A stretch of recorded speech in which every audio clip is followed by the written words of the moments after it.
রাজ্যের কোটি কোটি মহিলাদের জন্য বড় সুসংবাদ।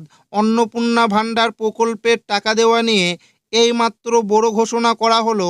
আপনারা প্রত্যেকেই জানেন যে নির্বাচনের প্রচারে বিজেপি সরকার ঘোষণা করেছিল রাজ্যে যদি বিজেপি সরকার ক্ষমতায় আসে তাহলে মহিলাদের জন্য অন্নপূর্ণা ভাণ্ডার প্রকল্প চালু করা হবে, যে প্রকল্পের দ্বারা মহিলাদের ব্যাংক অ্যাকাউন্টে ৩,০০০ টাকা পর্যন্ত পাঠানো হবে। ইতিমধ্যে রাজ্যে বিজেপি সরকার ক্ষমতায় এসে গেছে, তাই মহিলারা জানতে চাইছে অন্নপূর্ণা ভাণ্ডার প্রকল্পের টাকা কবে থেকে দেওয়া শুরু হবে, অন্নপূর্ণা ভাণ্ডার প্রকল্পের টাকা কবে দেওয়া হবে, প্রকল্পের টাকা পেতে গেলে কি নতুন করে আবেদন করতে হবে, সমস্ত কিছু জানাবো আজকের এই ভিডিওটিতে এবং আপনাদেরকে প্রমাণ সমেত দেখাবো। তাই ভিডিওটি প্রথম থেকে শেষ পর্যন্ত দেখবেন এবং আপনি কোন জেলা থেকে দেখছেন অবশ্যই কমেন্টে লিখে জানাবেন। লক্ষ্মীর ভাণ্ডারের অ্যাকাউন্টে ঢুকবে অন্নপূর্ণা প্রকল্পের ৩,০০০ টাকা, নাকি নতুন করে হবে আবেদন? সরকার বদলের সঙ্গে সঙ্গে লক্ষ্মীর ভাণ্ডার প্রকল্প বন্ধ হয়ে যাওয়ার জল্পনা তৈরি হয়েছে।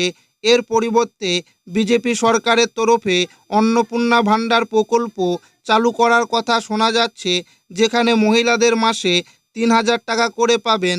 কোন অ্যাকাউন্টে ঢুকবে টাকা? পশ্চিমবঙ্গে চালু থাকা লক্ষ্মীর ভাণ্ডার প্রকল্পের খ্যাতি ছিল সারা দেশে, মহিলাদের আত্মনির্ভরতার উপর নাম ছিল এই লক্ষ্মীর ভাণ্ডার ভাতা, যার দ্বারা মাসে মাসে মিলত আর্থিক সাহায্য।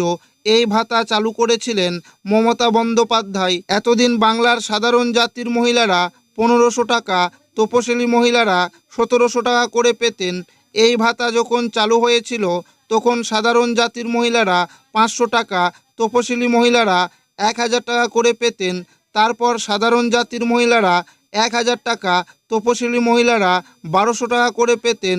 সদ্য বেড়ে তা ১৭০০ হয়েছে, কিন্তু সরকার বদলের সঙ্গে সঙ্গে বন্ধ হয়ে যেতে চলেছে এই লক্ষ্মীর ভাণ্ডার প্রকল্প। এই নিয়ে চিন্তায় সমস্ত গ্রাহকরা। এদিকে আবার শীঘ্রই বিজেপি সরকার চালু করবেন অন্নপূর্ণা প্রকল্প। ক্ষমতায় আসার আগে এমনই জানিয়েছিলেন বিজেপি সরকার। বিজেপি সরকারের পক্ষ থেকে প্রচারের সময় বলা হয়েছিল ক্ষমতায় এলে চালু করবে অন্নপূর্ণা ভাণ্ডার প্রকল্প। এই ভাতা মাসে মিলবে ৩,০০০ করে। এই ভাতা চালু হবে রাজ্যের সকল মহিলাদের জন্য, সকলের অ্যাকাউন্টে মাসে ঢুকবে ৩,০০০ টাকা করে। তেমনি যুবশক্তি প্রকল্প চালু করার কথা বলেছে বিজেপি। বেকার যুবক যুবতীদের স্বনির্ভর করতে মাসে ৩,০০০ টাকা করে দেবে সরকার। এতদিন মমতা সরকার ২১ থেকে ৪০ বছর বয়সীদের বেকার ভাতা দিত, এবার বিজেপি দেবে দ্বিগুণ। শীঘ্রই ৩,০০০ করে দেবে বিজেপি। এখন প্রশ্ন হলো, লক্ষ্মীর ভাণ্ডারের অ্যাকাউন্টে ঢুকবে অন্নপূর্ণা প্রকল্পের টাকা, নাকি নতুন করে হবে আবেদন? এই নিয়ে প্রকাশ্যে এলো নয়া তথ্য। জানা গিয়েছে কবে থেকে মিলবে ৩,০০০ করে। শোনা যাচ্ছে জুন থেকে ঢুকবে ভাতা। মে মাসে ৯ তারিখ সরকার গঠন করবে বিজেপি, তারপর থেকে চালু হতে পারে এই ভাতা, এমনই খবর সর্বত্র। তবে এই ৩,০০০ টাকা ঢুকবে কোন অ্যাকাউন্টে? জানা যাচ্ছে শীঘ্রই হবে নতুন করে ফর্ম ফিল আপ, নতুন করে মহিলাদের ব্যাংক অ্যাকাউন্ট ডিটেলস নেওয়া হবে, তারপর চালু হবে এই ভাতা। তেমনি আবার অনেকে মনে করছেন লক্ষ্মীর ভাণ্ডার অ্যাকাউন্টটি আবার ভেরিফিকেশন করা হবে, তারপর যোগ্যদের দেওয়া হবে অন্নপূর্ণা ভাতা প্রকল্পের টাকা। এখন অন্নপূর্ণা প্রকল্প নিয়ে সর্বত্র আছে নানান প্রশ্ন।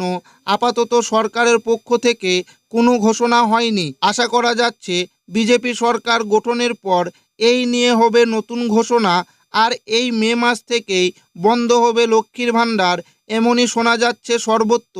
২০২৬ সালের বিধানসভা নির্বাচনকে সামনে রেখে রাজনৈতিক প্রতিশ্রুতি হিসেবে এটি ঘোষণা করা হয়েছে। তাই বর্তমানে এই প্রকল্পের জন্য আবেদন করার কোনো সরকারি পোর্টাল বা ফর্ম নেই।